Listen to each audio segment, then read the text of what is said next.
I don't know if you've noticed, but it can be quite miserable and cold outside in the winter, or it has been in the UK recently.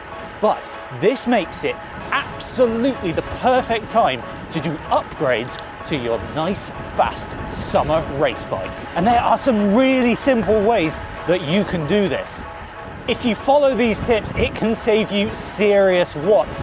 And if that wins you a few races next season, or just a few town sign sprints, I'll be a very happy boy. There is one slight problem with that free speed upgrade though. It does take quite a while to implement. I will get to that later though. First off, let's start with the watt savings that you can just buy.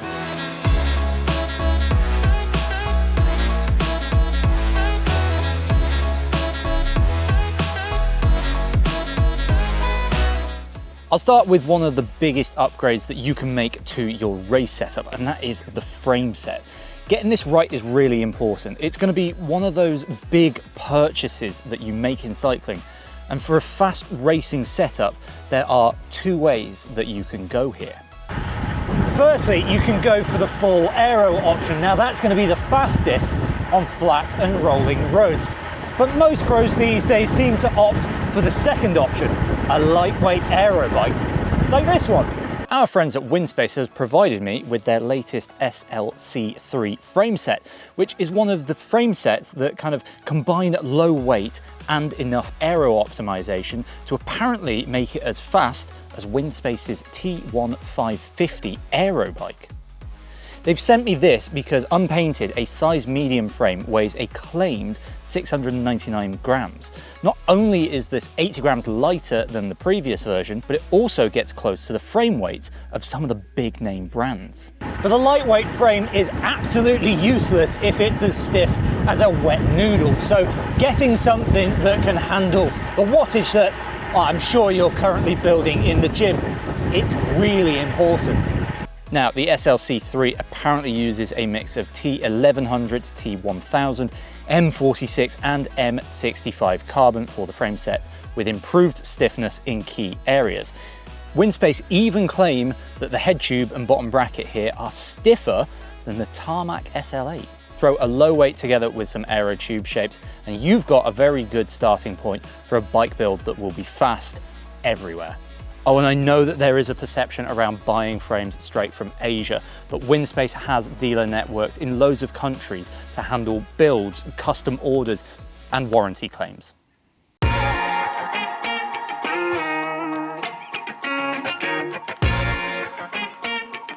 Now, while a new frame set would be really, really cool, it's not going to be a realistic upgrade for many of us due to the cost. But next on most of our wish lists is a set of faster wheels. And if you want to go fast, you probably want to go deep. Nothing, in my eyes, improves the appearance of a race bike like a set of deep carbon wheels. They look good, they sound great, and at race speeds, they even ride well too.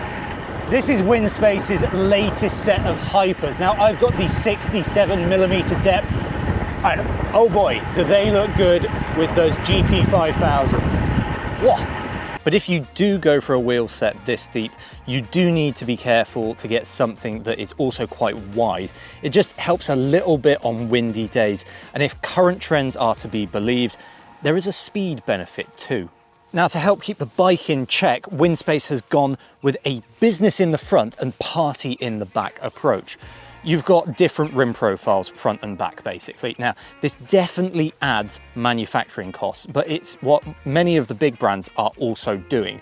And if you're on the hunt for a new wheel set, this could be something to look for.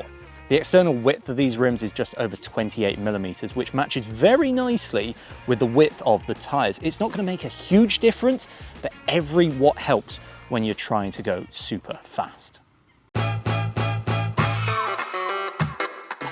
Onto those rims, I would get a set of wide tubeless tyres fitted. Not only does the latest data show that these roll quicker, they're also far better, in my experience at least, at dealing with poor road surfaces. And let's be real now, if you're racing at a domestic level like me, then the roads aren't going to be as well surfaced as they are in the Tour de France.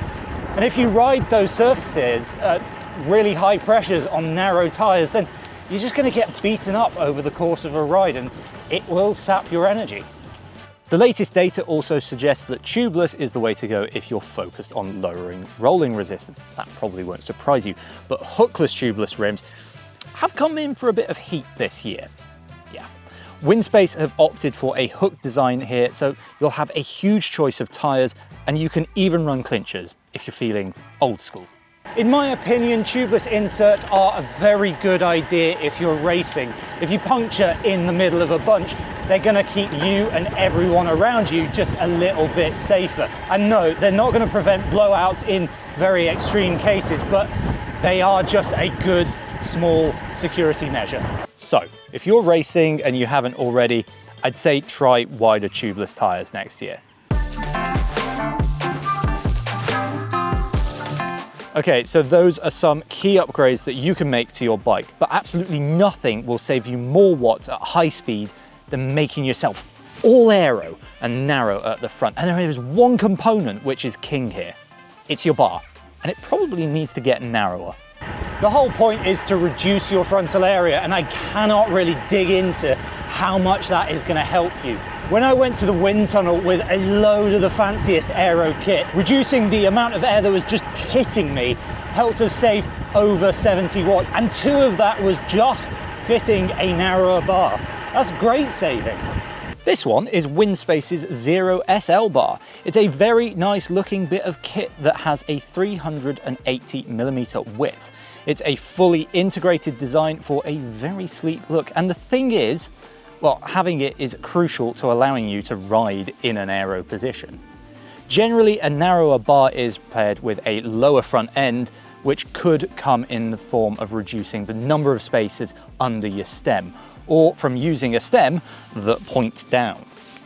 I should have both. And if you have the tools at home, lowering this is a free upgrade to make. Which are my favourite. Some racers even use super long stems to get themselves tucked right down at the front end. There is a problem though, it's one that I need to address over winter, and if you're looking to make the long and low and narrow change, well, so do you.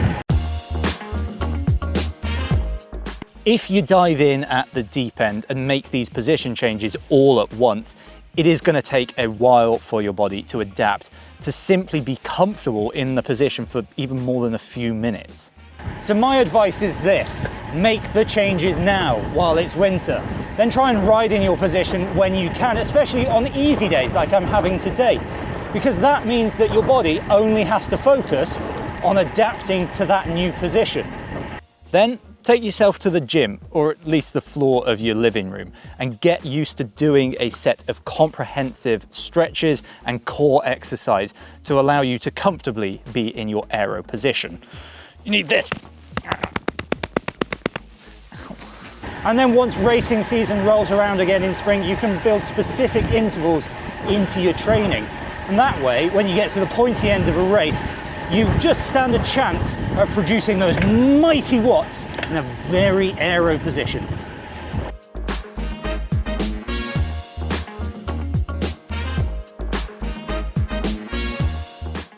So, if you're looking to make your race bike faster, have a look at the key components of your setup, like the frame, wheel depth, tyre choice, and bar width. Then, if you really want to smash it in a race, position changes are essential.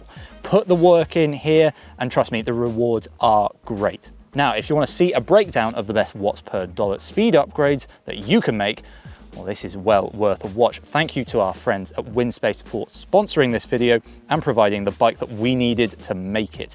They even let me slam the stem, which is really nice of them. Hope they don't want it back. Doggo!